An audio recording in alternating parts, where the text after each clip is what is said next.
저는 오전에 김보석 반장님의 강의에 이어서 오후에 1시간 동안 법인세법상 기부금 단체의 의무 이행에 대해서 여러분께 설명을 해드리려고 합니다. 먼저 법이라는 게 사실 우리 일반 사람들에게는 많이 어렵죠. 그런데 여러분들이 공익법인의 의무를 하나씩 챙겨서 하다 보면 너무 비슷한데 서로 달라서 이것도 하고 저것도 해야 된다라는 그런 답변을 많이 들으셨을 거예요. 결산 서류 공시도 4월 말까지 해야 되고, 출연재산 보고도 해야 되고, 기부금 단체 의무이행 여부 신고도 하라 그래요. 그럼 이렇게 다양한 신고들이 사실 좀 비슷비슷하거든요, 내용들이. 그런데 왜 이런 것들을 이렇게 다 따로따로 해야 할까? 거기에 대해서 제가 먼저 사전 설명을 드리고 이 강의를 시작하는 게 여러분께 조금 도움이 될 것 같아요. 그래서 제가 오전에 김보석 간사님께서 하셨던 결산 서류 공시와 제가 지금 진행할 기부금 단체 의무 이행은 비슷한 것 같은데 왜 이렇게 따로따로 의무를 이행을 해야 할까? 거기에 대해서 먼저 말씀을 드리도록 하겠습니다. 오전에 여러분들이 들었던 결산서류 공시 외에 각종 의무들이 있었을 거예요. 그것은 상속세 및 증여세 법에 따라서 여러분들이 의무를 이행을 하시는 거라고 보시면 되세요. 상속세 및 증여세 법이라는 것은 이름 그대로 상속과 증여에 관련된 세법이에요. 그럼 여러분들은 무엇에 관련되어 있느냐? 증여에 관련되어 있는 거죠. 공익법인은 누군가로부터 현물이나 현금을 그냥 받죠. 그냥 받으면 일반 사람들은 다 증여세를 내야 되는 거예요. 그런데 공익법인만 그 증여세를 면제를 해줘요. 세금을 안 받는 거죠. 그렇기 때문에 증여세법에서 공익법인에 기부를 하면 증여세를 면제하는 대신에 이 돈이 정말 공익을 위해서 쓰여지는지를 관리 감독을 하는 조문들을 다 넣어 놓은 거예요. 그 중에 하나가 결산서류 공시고 출연재산 보고이고 또 여러 가지 계좌신고 의무들 이런 것도 이제 들어가 있는 거죠. 그래서 상속세 및 증여세법에 따라서 여러분들이 의무를 다 이행을 하셔야 되는 것이고, 두 번째로 제가 이제 말씀드리는 또 다른 의무 이행은 법인세법에 규정된 의무 이행 조항이라고 보시면 되세요. 공익법인인데 왜 법인세법일까? 법인세법에는 이제 수익과 지출에 관련된 내용이 다 이렇게 들어가 있는 법령이겠잖아요. 근데 그 중에 기부금 공제 조항이 들어가 있어요. 기부금, 그러니까 일반 법인이 기부금을 받으면 기부금 영수증을 발행을 하잖아요. 그런 기부금 영수증을 발행할 수 있는 단체의 범위와 기부금을 받았고 기부금 영수증까지 발행을 해서 기부금 영수증을 받은 일반 사람들은 세액 공제까지 받잖아요. 또 다른 혜택까지 이제 다 주어지는데, 그러면 이런 기부금 영수증을 발행하는 기부금 단체에 대해서 이 혜택을 주고 기부금 영수증 발급과 세액 공제, 상대방이죠. 기부한 사람들 세액 공제라는 혜택을 주고 이 기부금 가지고 또 공익 목적으로 사용했는지를 그 관리 감독하는 조항이 또 법인세법에 있는 거예요. 그래서 주로 상속세 및 증여세법에 따른 의무 이행을 주로 이행을 하시는데, 추가적으로 법인세법에 따른 기부금 단체 의무 이행도 이행을 하셔야 되는 거예요. 그런데 상속세 및 증여세법에 따른 의무가 한 10가지 있잖아요. 납세 협력 의무도 한 10개 정도 되고 세법상 의무도 한 10개 정도 되는데, 이게 법인세법상 의무랑 완전히 다르면 또 여러분들이, 그러니까 공익단체 입장에서는 힘들겠잖아요. 의무 이행을 다 챙겨서 하는 게. 그렇기 때문에 약간 대동소이한 의무들이 많이 있어요. 그러니까 공익법인 계좌신고 같은 경우는 상속세 및 증여세법에 따른 의무이기도 하지만 법인세법에 따른 기부금 단체 의무이기도 하거든요. 그런 식으로 이제 중복되는 항목들이 그래서 많은 거예요. 그런데 이 의무의 이행 근거 법령 자체가 상이하기 때문에 따로따로 다 의무를 이행을 해 주셔야 되는 거고요. 오전에는 여러분들께서 상속세 및 증여세법에 따른 의무 위주로 이제 뭐 정보를 전달 받으신 거고, 지금 제가 하는 거는 법인세법상 기부금 단체의 의무 이행이 무엇인지 그것을 이제 알려드리는 거고요. 이제 사전 설명을 마쳤기 때문에 기부금 단체, 법인세법상 기부금 단체의 의무 이행이 무엇인지 그것에 대해서 설명을 해 드리도록 하겠습니다. 뭐 의무 이행 여부 보고라는 단어에서 많은 것들이 함축이 되어 있죠. 뭔가 의무가 있고 그 의무를 이행을 해야 하고 그것을 보고를 해야 되나 보다라고 유추를 할 수가 있잖아요. 이 의무 이행 여부 보고 제도에 대해서 간략하게 설명을 드리도록 하겠습니다. 기존에는 기부금 단체가 의무 이행 여부 보고를 주무관청에 했었어요. 그런데 이게 22년부터 국세청으로 이관되어서 세무서의 의무 이행 여부 보고서를 이제 공익법인들이 제출을 하게 되어 있죠. 보고 기한은 계산서류 공시와 동일하게 사업연도 종료일로부터 4개월 이내에 제출을 하셔야 됩니다. 만약 이 보고서를 제출을 안 했을 경우에는 기재부 지정 고시단체는 지정 취소 요청 대상이 되고요. 학교나 의료법인처럼 기재부 지정 고시 대상 공익법인은 아니지만 세법에 따라서 공익법인인 경우에는 불성실 기부금 수령단체로 명단이 공개가 됩니다. 제재사항이 굉장히 센 편이죠. 그렇기 때문에 매년 4월, 그러니까 12월 말 법인 기준으로 매년 4월 의무이행 여부 보고서도 제출을 반드시 하셔야 되는 거고요.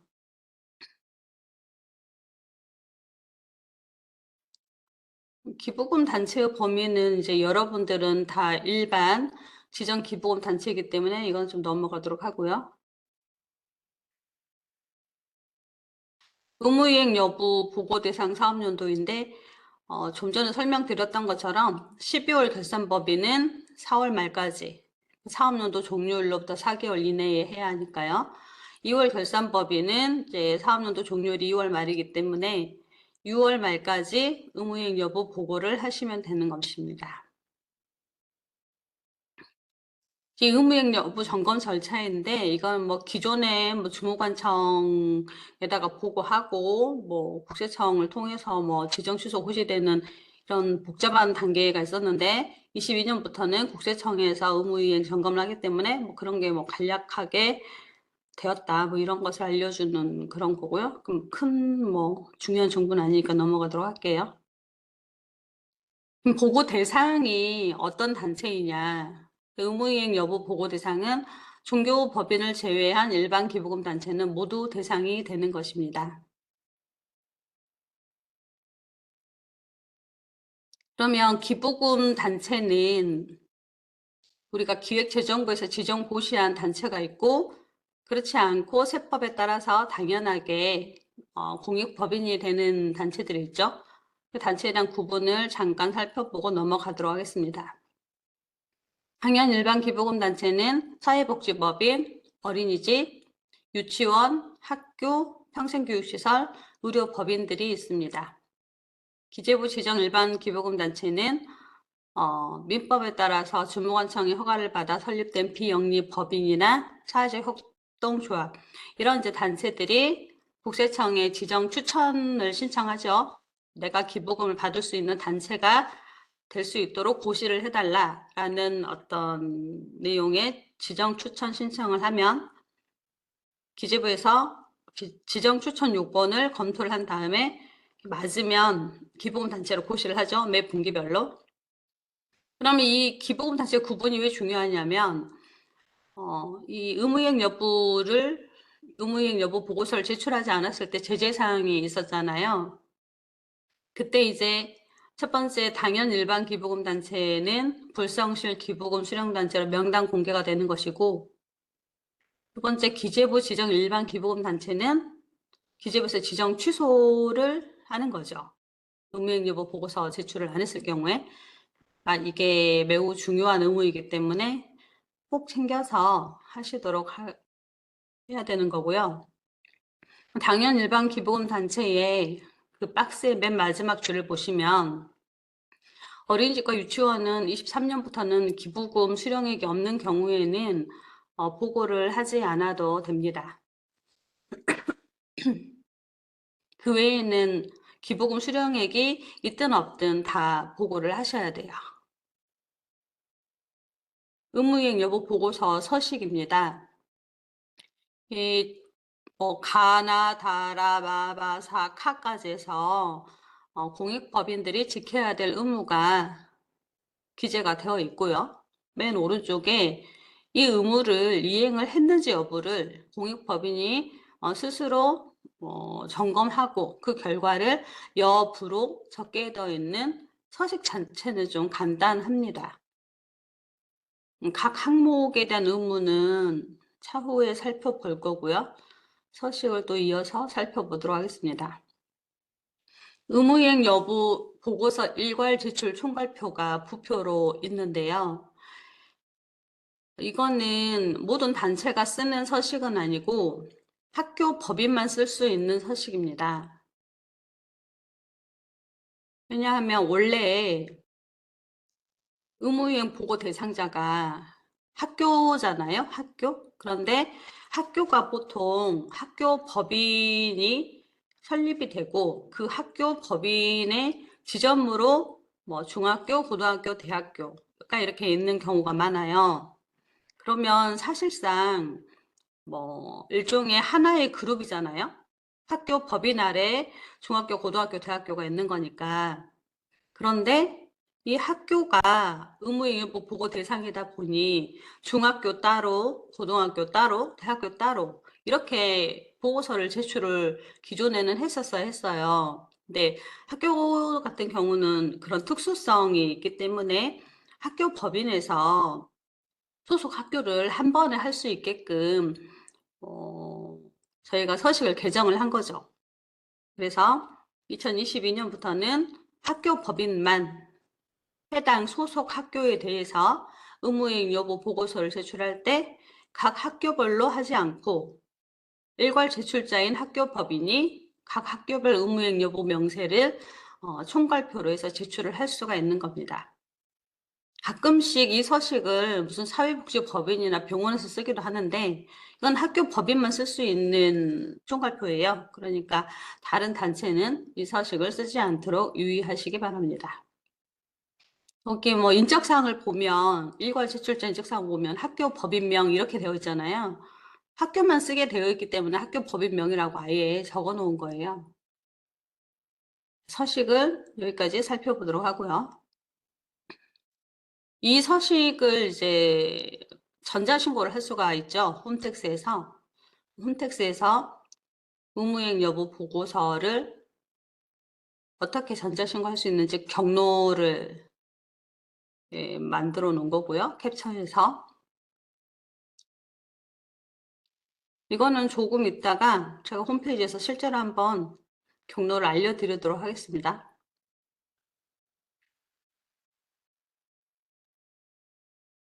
이제 제가 홈페이지 지금 한번 가볼까요? 복세청 홈페이지에 가서.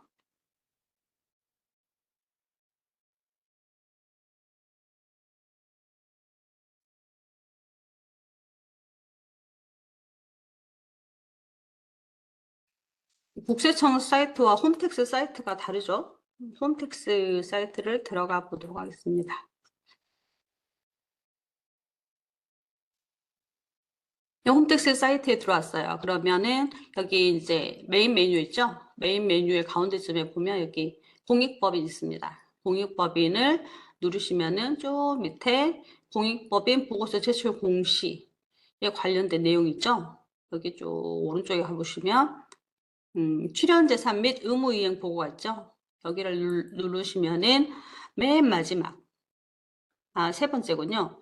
공익법인 의무이행 보고, 기부금 단체 제출. 요거를 눌러서, 저는 이제 로그인을 못하니까 더 이상은 안 들어왔는데, 그게를 눌러서,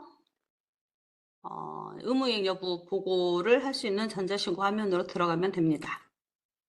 그러면 이제 여러분들이 로그인을 하시면, 이 의무이행 여부 보고서 이런 화면이 나와요. 그러면 이 수동 서식하고 같은 내용이죠. 가부터 카까지 의무 사항이 적어져 있고 여부를 이제 공익법인이 체크를 하고 이 보고서를 제출하게 되어 있는 거죠.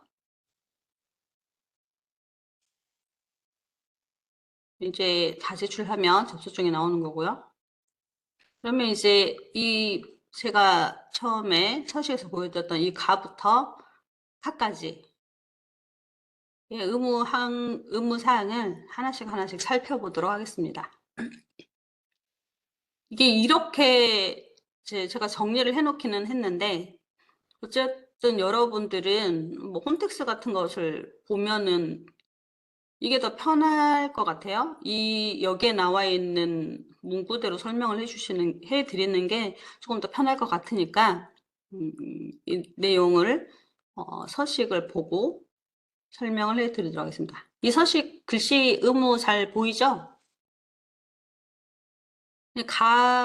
다가 왼쪽에 보면은 법인세법 시행령 제39조 1항 2로 과목의 공익법인 등 이렇게 돼 있죠? 그러면 제가 뭐 메모 같은 것을 좀 한번 해보도록 하겠습니다. 잘 보이실런지 모르겠는데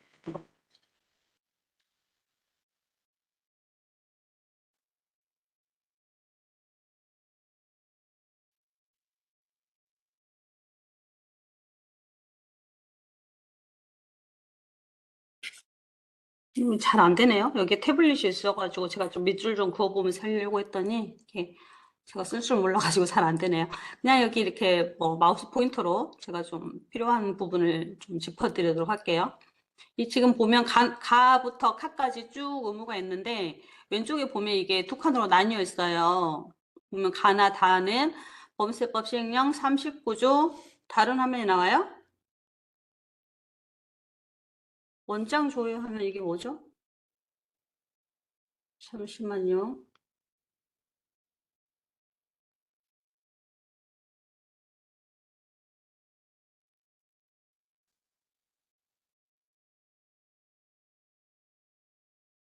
이제 보이시나요? 화면? 네. 네.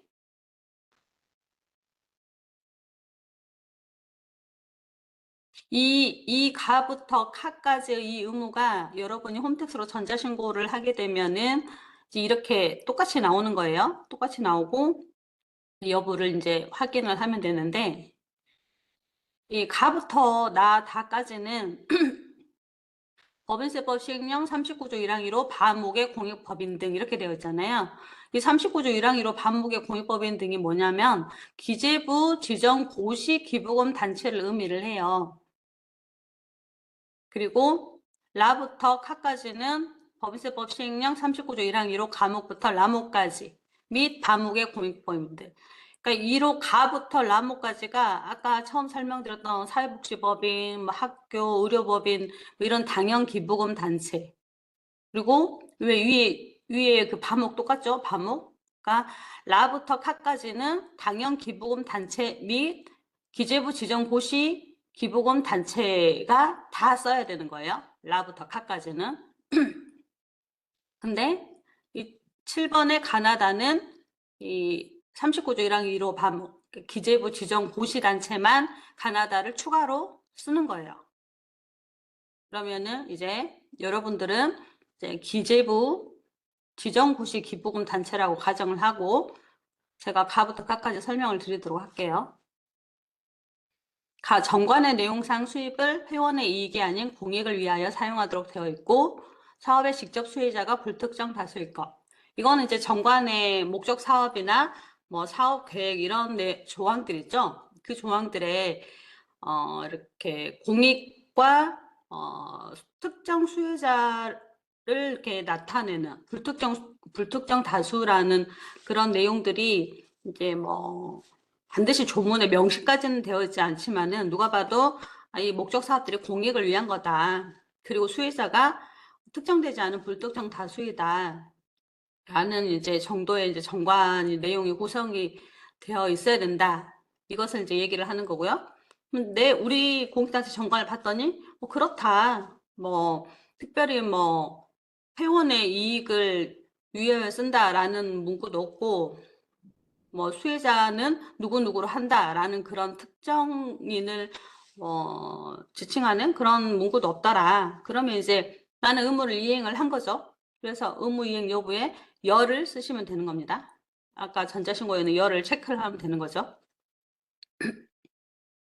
두 번째 나를 보시면 정관의 내용상 해산시 자녀재산을 국가지방자치단체 또는 유사한 목적을 가진 다른 비영리 법인에 귀속하도록 되어 있을 것. 이것도 이제 정관에 이러한 내용들이 기재가 되어 있는지 확인을 하시면 되는 거예요. 우리 공익단체 정관에 뭐 7조에 봤더니 자녀재산을 국가지방자치단체 또는 유사한 목적을 가진 다른 비영리 법인에 귀속하도록 한다. 이런 조항이 있으면은 의무를 이행을 한 거예요. 그럼 이제 열을 쓰면 되겠죠. 근데 우리 공익단체 정관에 이 내용이 없다. 그러면은 이 나라는 의무를 이행을 안 하니까 부과되는 거예요. 근데 그 전에 이미 정관을 얼른 고치셔야겠죠. 근데 이제 대부분 기재부 지정 고시 단체는 가나다가 지정 추천 요건이기 때문에 다 거좀 다 들어가 있어요. 이런 내용들이. 한 번 더 확인하고 의무이행 여부를 쓰면 되는 거고 다도 마찬가지입니다. 인터넷 홈페이지가 개설되어 있고 인터넷 홈페이지를 통하여 연간 기부금 모금액 및 활용 실적을 공개한다는 내용이 정관에 포함되어 있으며 정관에 이런 내용이 있어야 되는 거예요. 인터넷 홈페이지를 통해서 연간 기부금 모금액 및 활용 실적을 공개한다 라는 내용이 정관에 있어야 되는 거예요. 그리고 뭐 홈페이지가 공익위반사항관리감독기관이 개설한 인터넷 홈페이지와 연결되어 있어야겠죠. 그러니까 공익단체는 홈페이지를 다 일단 하나씩 가지고 있어야 되는 거고 그 홈페이지에는 뭐 권익위, 뭐 국세청, 뭐 이런 이렇게 공익위반사항관리감독기관과 이제 이렇게 링크가 되어 있어야 되는 거예요. 그리고 인터넷 홈페이지를 통해서 연간 기부금 모금액 활용시를 공개한다는 내용이 정관에 이제 어떤 조항에 들어가 있어야 되는 거예요. 그래서 이 다의 요건을 확인해 봤더니 우리는 다 맞다. 그러면 의무이행 여부에 이제 여가 들어가는 거죠. 그리고 이제 라부터 카까지는 이제 모든 기부금 단체가 다 해당이 되는 거예요. 기재부 고시이든 기재부 고시 단체가 아니든 무조건 다 의무이행 여부를 다 이제 체크를 하셔야 되는 거예요. 나 같은 경우는 공익법인 등의 실제 운영상 가해 의무를 이행할 거. 그러니까 기재부 지정 고시 단체는 정관에 이런 것들이 있어야 된다고 그냥 대놓고 폭 박아놨죠. 정관에 이런 내용이 있어야 합니다. 근데 당연 기부금 단체는 정관이란 게 없기 때문에 이렇게 쓸 수가 없어요. 그런데 당연 기부금 단체가 뭐 그렇다고 해서 뭐 사사로운 이익을 위해서 뭐 기부금을 쓰거나 그러면 안 되잖아요. 그렇죠? 그렇기 때문에 이 가해 의무를 이행을 하라는 그 조항이 들어가 있는 겁니다. 라에. 그래서 그러면은 당연 기부금 단체도 뭐 가에 내 기부금이 다 공익을 위해서 사용하고 있고 직접 수혜자가 불특정 다수다라는 의무를 뭐 내가 이행하고 있다. 사회복지법인인데 그러면 이제 의무이행여가 되는 거죠. 여를 쓰시면 되는 거고 이제 말을 보시도록 하겠습니다. 기부금 모금액 및 활용실적을 기부금 단체와 국세청의 인터넷 홈페이지에 매년 사업연도 종료일로부터 4개월 이내에 각각 공시할 것. 다만 상속세 및 증여세법 50조 예3 제1항 2호에 따른 사항을 같은 법 시행령 43조의 3 제4항에 따른 표준서식에 따라 공시하는 경우에는 기부금 모금액 및 활용실적을 공개한 것으로 본다. 이 내용은 무슨 내용이냐면 연간 기부금 모금액 활용 실적을 공익법인의 단체 홈페이지에도 게시를 하고 국세청 홈택스에도 제출을 해야 된다는 의미거든요. 각각 이제 연간 기부금 모금 활용 실적을 공개를 해야 되는데 이제 가로에 다만 이 내용은 뭐냐면 결산 서류 공시를 표준 공시를 하는 경우 있잖아요. 간편 공시 말고 표준 공시.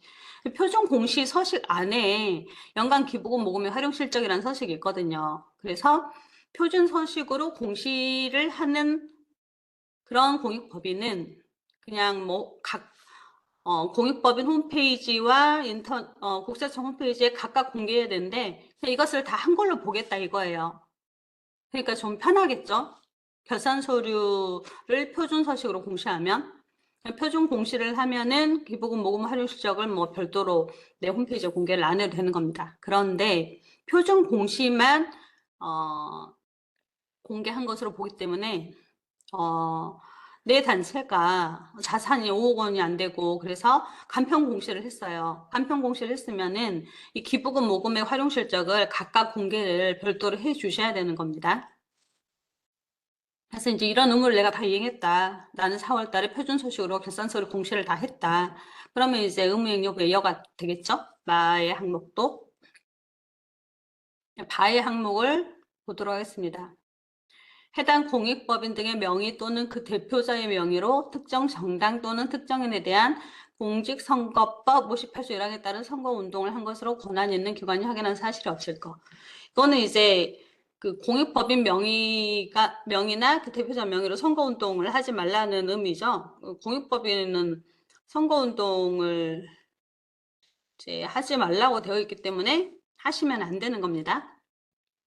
그런데 뭐 어떤 장학재단 같은 경우는 지방자치단체의장이 장학재단의 이사장으로 뭐 겸임하는 경우가 있어요. 그러면 그 지방자치단체장이 임기가 끝나면 또 선거 후보로 입후보를 해서 다시 이제 재선을 노릴 거 아닙니까? 그렇게 해서 재선에 당선이 돼서 다시 그 장학재단의 이사장이 됐어요. 그러면 공익법인의 이사장이 작년에 선거운동을 한 거잖아요. 그렇죠? 그렇게 생각을 할 수가 있는데 대부분은 이 바항목에 해당이 안 되는 이유가 바항목은 공익법인의 명의로 또 공익법인 대표자의 명의로 선거운동을 한 경우에만 위반이거든요.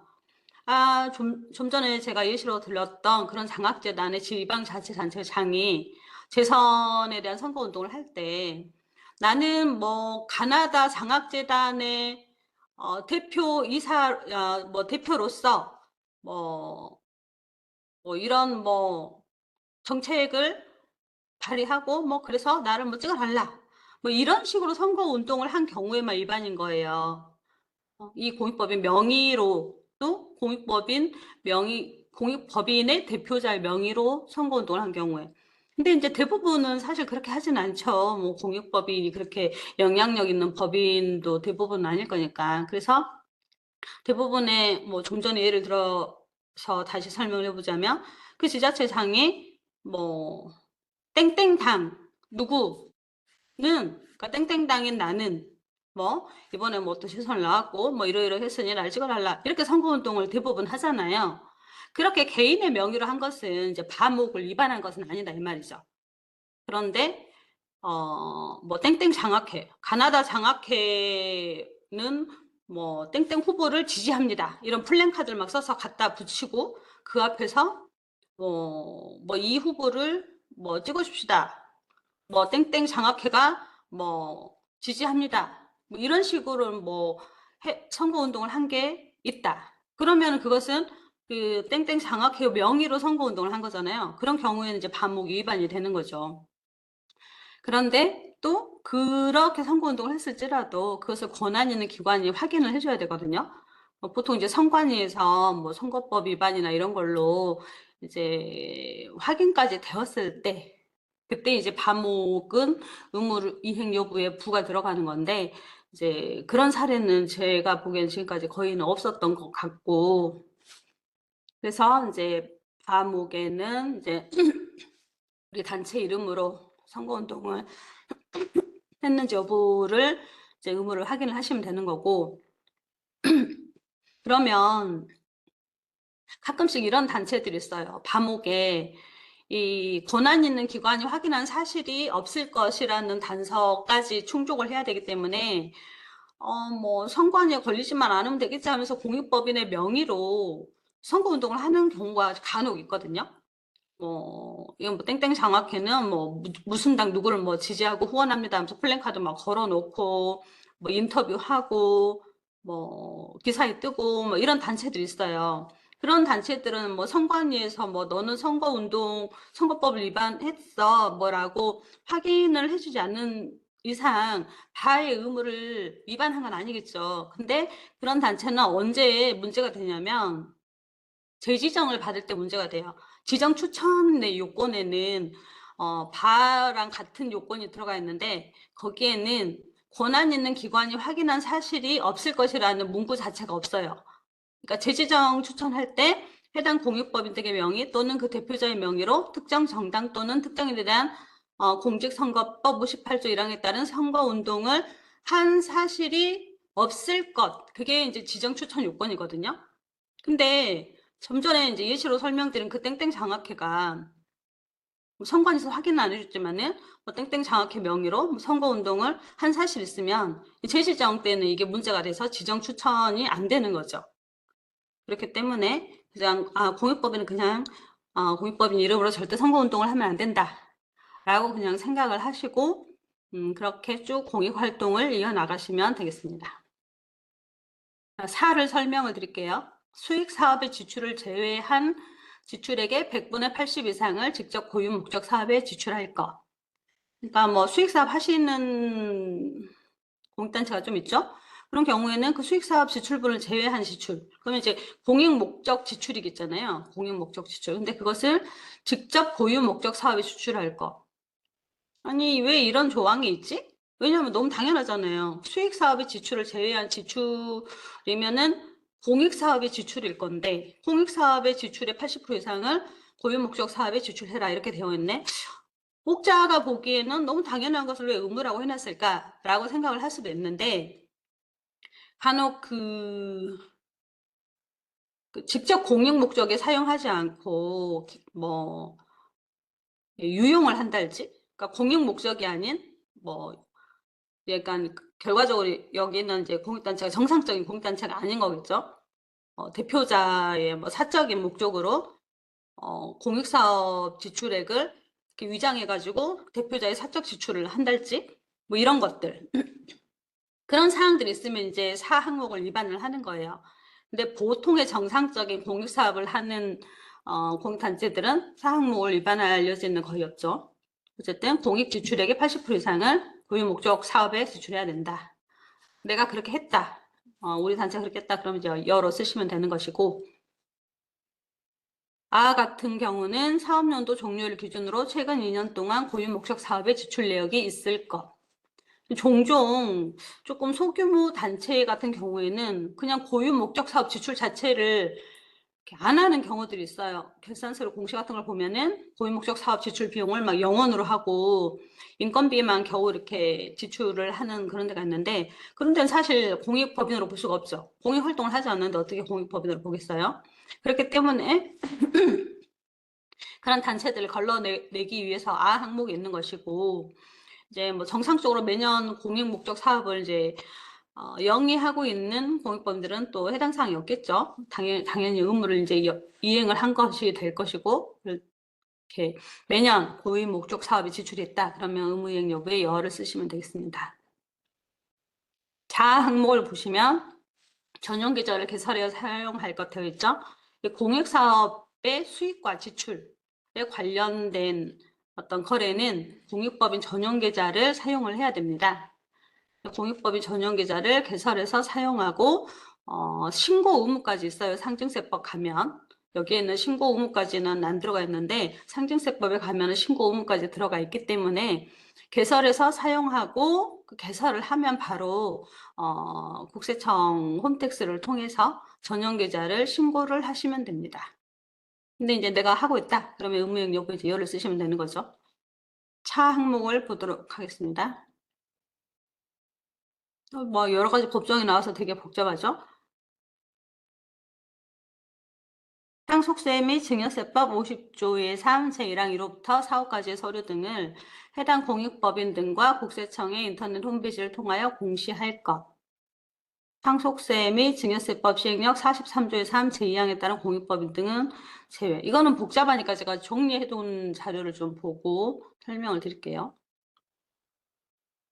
이 의무이행상이 우리가 지금까지 6번까지 했죠. 그러면은 7번은 여기는 간단하게 써있죠. 결산서류 공시해라.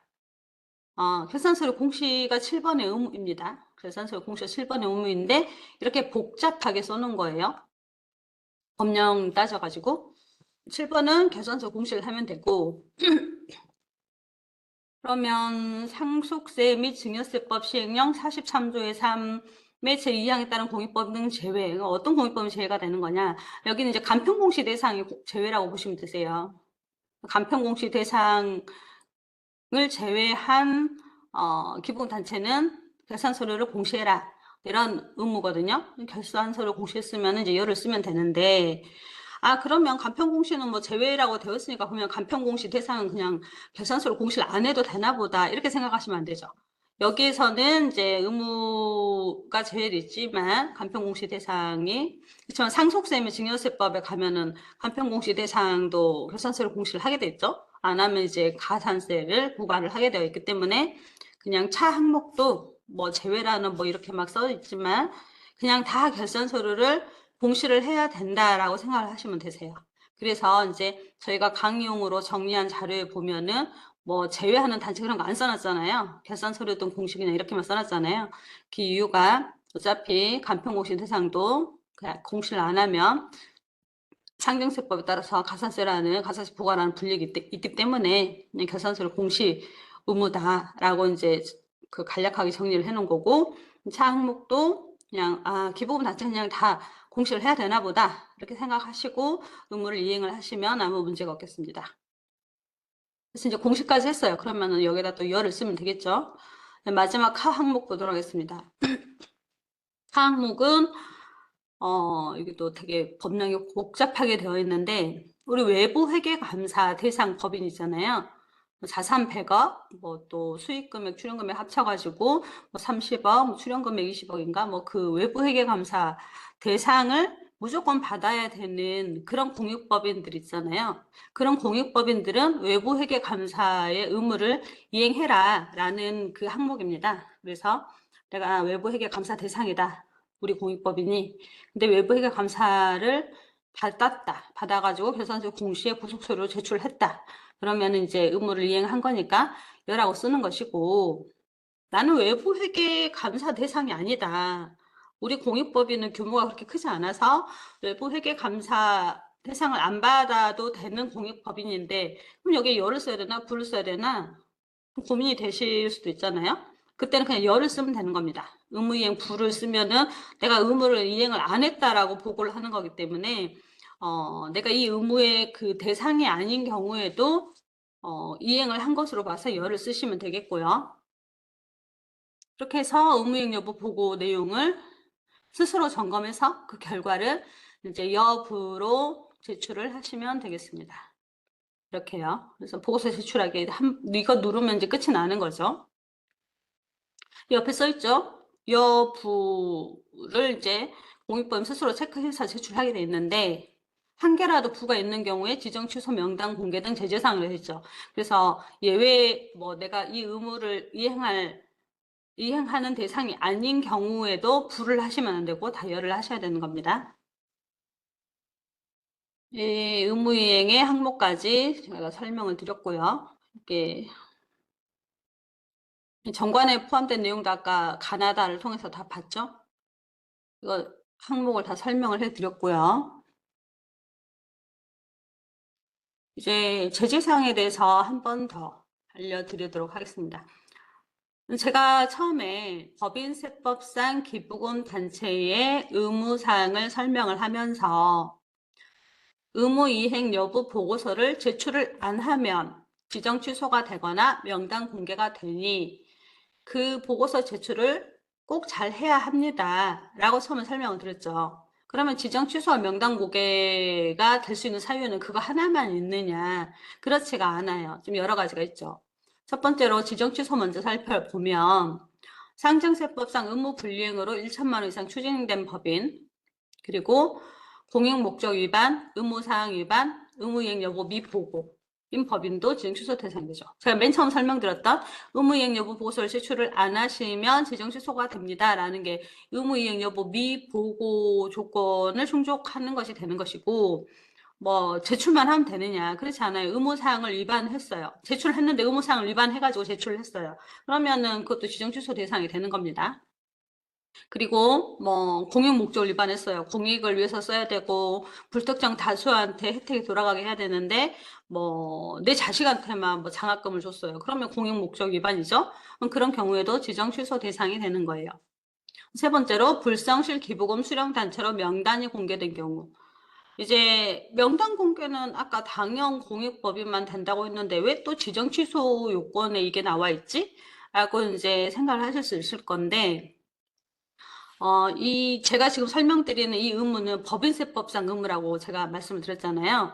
법인세법상 의무면, 그 목적이 기부금 영수증과 기부금 세액공제 혜택과 관련되어서 이런 의무가 파생이 된 거라고 제가 말씀드렸잖아요. 그러면 여러분은 기부금 영수증을 발급하는 단체잖아요. 근데 기부금 영수증을 발급할 때 허위로 발급을 하거나 아니면 금액을 뭐 부풀려서 발급하거나 이럴 수도 있잖아요. 지정 취소 기재부 지정 고시 단체도 기부금을 받을 수 있으니까. 근데 기재부 지정 고시 단체가 기부금을 받고 기부금 영수증을 끊어줬는데 허위나 사실과 다르게 끊어줬다. 그러면 이제 당연히 불성실 기부금 수령 단체로 명단이 공개가 되거든요. 이 명단 공개 요건에 그 기부금 영수증 관련 그 조건이 있기 때문에 그렇게 해서 명단이 공개가 되면 당연히 이거는 이제 그 기부금을 가지고 이제 기부금 영수증 가지고 장난을 친 거기 때문에 지정 취소 요건으로 이제 들어가 있는 거예요. 그리고 네 번째로 징역 또는 벌금형 확정. 이거는 기부금품법 있죠? 여러분들 그 행안부에다가 이렇게 신고하잖아요. 1천만 원 이상 기부금품 모금일 경우에는 신고를 제가 하는 걸로 알고 있는데 그런 기부금품에 관련된 법률 위반을 해서 징역 또는 벌금형이 확정되면은 이 지정 취소 요건이 되는 겁니다. 마지막으로 해산은 뭐 없어진 거니까 당연히 취소해야겠죠. 오른쪽에 명단 공개를 보도록 할게요. 명단 공개는 뭐 제가 처음에 말씀드렸던 것처럼 그 사회복지법인이나 의료법인, 학교, 유치원, 어린이집 이런 당연 기부금 단체는 지정이라는 개념이 없기 때문에 지정 취소라는 제재가 있을 수가 없겠잖아요. 그래서 지정 취소라는 제재를 가할 수가 없으니 불성실 기부금 수령 단체로 명단을 공개를 하는 겁니다. 명단 공개 요건은 네 가지가 있는데 첫 번째로 최근 2년 이내 상징세법상 의무 불이행으로 1천만 원 이상 추징. 두 번째로 최근 3년간 기부자별 발급 명세 미작성 미보관. 세 번째로 최근 3년 이내 거짓 영수증 5건 또는 5천만 원 이상 발급. 네 번째로 2회 이상 의무 위반하거나 의무 이행 여부를 보고하지 않은 경우 명단 공개 대상이 되는 것입니다. 조금 비슷한데 또 조금씩 다르죠.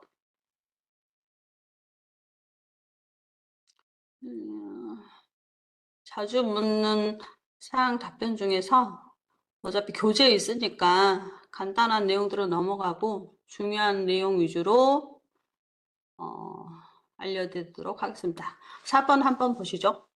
상증세 1천만 원 이상 추징된 경우 무조건 지정 취소 대상인지 상증세를 그러니까 의무를 위반했어요. 그래서 세무서에서 고지서가 나와요. 고지서 나오겠죠? 근데 고지서가 나오기 전에 우리가 잘못했다 미리 인정하고 증여세 신고를 먼저 놓고 그리고 납부까지 다 해버려요. 그러면은 세무서에서는 이제 증여세 고지를 할 때 납부까지 다 해버렸으니까 납부세액이 0원일 거 아니에요. 0원. 그러겠죠? 고지 나가기 전에 신고하고 다 납부를 해버렸으니까. 그래서 고지세액이 0원이 되겠죠. 그래서 이렇게 신고하고 납부까지 완납을 해버린 경우에는 지정 취소 대상에서 빠지는 겁니다. 그런데 내가 1천만 원 이상을 고지를 받기는 했는데 이게 너무 억울한 거예요. 그래서 제가 여기서 저는 공익단체입니다. 이 공익단체가 심패나 소송을 청구를 했어요. 이런 걸 불복 청구라고 하는데, 이 고지에 대한 내용에 대해서 이의가 있어서 불복 청구가 진행 중인 경우에는 그 결과가 어떻게 나올지 모르잖아요. 그렇기 때문에 확정 판결이 날 때까지 기다렸다가 확정 판결의 결과가 고지가 확정이다. 그러면 그때 지정 취소가 되는 거고, 확정 판결 결과 이거는 뭐 부거 취소다. 그러면은 그때는 이제 해당이 안 되는 거죠. 그래서 불복 청구가 진행 중인 경우에는 고지를 받았다 하더라도 결과가 나올 때까지 기다렸다가 지정 취소 여부를 결정을 하는 겁니다. 그러면 이제 공익법인이 사실 돈이 없잖아요. 돈이 없는데 내가 뭔가 의무를 뭐 놓치고 뭐 했거나 뭐 아니면은 뭐 작정하고 뭐 위반을 했던지 그런 경우에 해당돼서 상증세가 뭐 한 2천만 원이 나왔다고 가정을 해봅시다. 그랬을 때 돈이 없어요. 돈이 없어가지고 2천만 원을 다 못 낼 것 같아요. 그런데 다 지정 취소가 되면 안 되잖아요. 그 기부금을 못 받으니까. 그런 참 뭐 곤란한 경우들에 처하신 분들이 가끔씩 물어봐요. 어떻게 방법이 없냐. 근데 그럴 때는 좀 편법이긴 한데 그 1,000만 원 이상 추징된 경우잖아요. 그러니까는 이 1,000만 원이 안 되는 금액으로 이제 떨어뜨려서 자진 납부를 하고 나머지는 이제 고지서로 부과를 받으시는 것이 그나마 좀 뭐랄까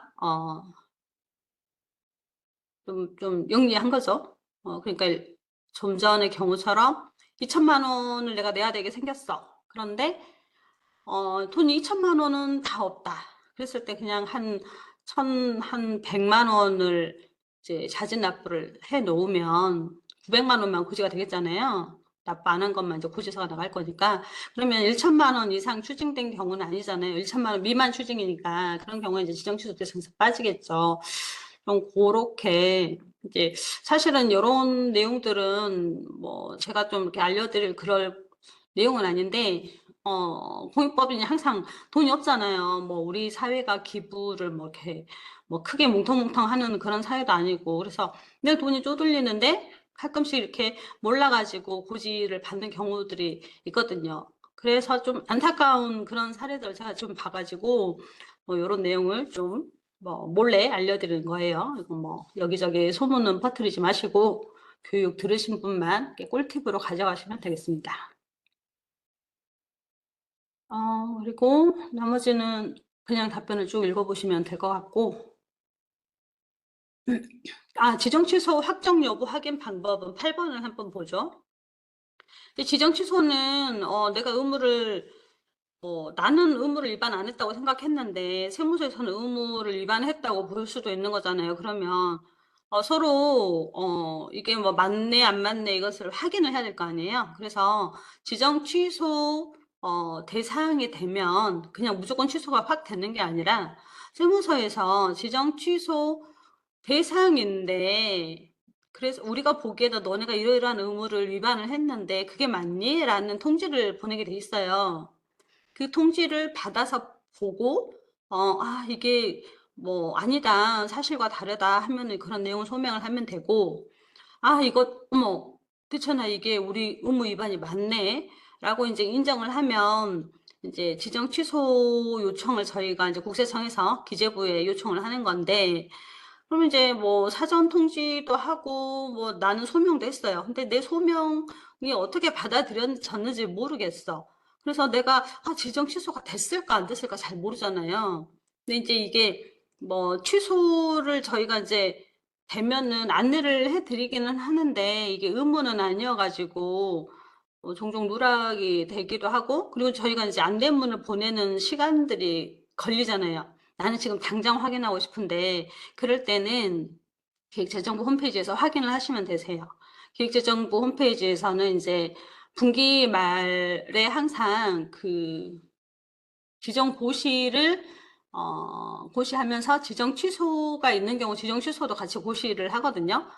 이제 보통 대부분은 연말에 한꺼번에 고시를 하고 좀 특별한 경우에는 다른 이제 연도 중 분기에도 지정 취소 고시를 하는데 뭐 세무서에서 뭐 지정 취소 검토 대상으로 사전 통지까지 받은 단체면은 보통 12월 말에 고시가 되기 때문에 12월 말까지 이제 12월 31일에 기획재정부 홈페이지에 가셔가지고 직접 확인을 하시면 됩니다. 이제 국세청에서 안내문은 이제 저희도 그걸 확인을 하고 안내문 발송을 하니까 아무래도 시간이 좀 걸리겠죠. 그러니까 빨리 하고 싶다 그러면은 기획재정부 홈페이지에서 쭉 확인을 하시면 되고요. 이제 제가 1시부터 1시 50분까지 강의 시간 동안에 법인세법상 기부금 단체에 대해서는 이제 다 설명을 드린 것 같아요. 제가 지금까지 말씀을 드렸던 거는 그거죠. 노무현 여부 보고서를 잘 제출을 하세요. 그리고 의무 사항을 이제 위반하지 않도록 항상 이렇게 확인하시고, 그리고 상증세법상 의무와 법인세법상 의무가 많이 겹치기 때문에 서로 이렇게 항상 그 의무들을 크로스 체크해가지고 내가 위반한 의무가 없는지를 항상 이렇게 확인을 좀 하셔야 될 것 같고요. 이게 뭐 보시면 아시겠지만 의무행 여부 보고서 제출 한 장짜리잖아요. 한 장짜리. 학교 일괄 제출 명세 빼고는 여러분들이 제출해야 되는 보고서 이게 딸랑 한 장이거든요. 근데 이 한 장을 제출을 안 해서 지정 취소까지 가서 내가 기부금을 못 받고 그러면 너무 큰 불이익이잖아요. 그렇기 때문에 항상 4월 달에는 3가지. 출연재산 보고, 결산서류 공시, 의무행 여부 보고.